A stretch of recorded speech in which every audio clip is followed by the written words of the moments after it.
nagluluto ako right now na, guys, swerte talaga yung magiging man ko. Kasi, sarap ako magluto. Maganda naman ako, I think. Sa tingin mo naman, di ba? Sweet ako. Napapansin mo naman, di ba? Tapos, sabi ko namang sexy ako.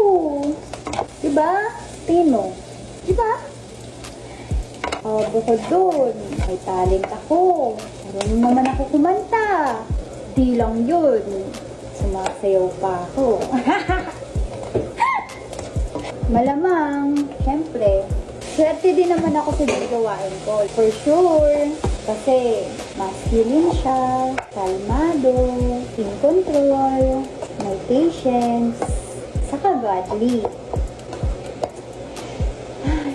Minsan talaga excited na ako magka-jowa. Pero sabi kasi ni Inang, huwag muna daw ako mag-jowa. Gawa ng, syempre, anayin ko daw muna yung karir ko.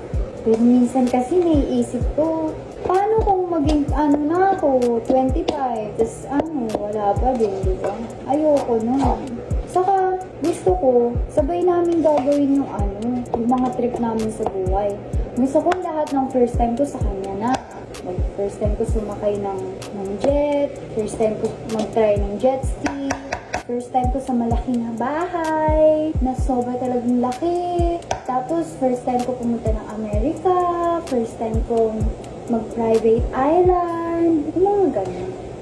Gusto ko din na kasama ko siya pag binibuild ko yung career ko. Kasi, hindi ba ang sarap ikwento sa magiging anak mo na parang kasama mo siya nung walang-wala ka pa, tapos tinulungan ka niya, tapos siya din tinulungan mo at the same time, sinuportahan mo siya, naniwala ka sa kanya.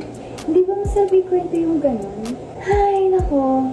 I'm just getting really excited kasi I know may pine-prepare talaga si Lord for me. And I'm just being patient right now. But Lord, sometimes hindi ko na kaya.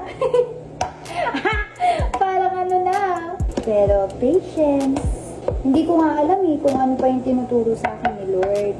Sa tingin ko naman, papapractice ko yun pagkasama ko na siya. Lord! Guys, kung sunset vibes na mukhang ganun. Kaso, wala kang katabi.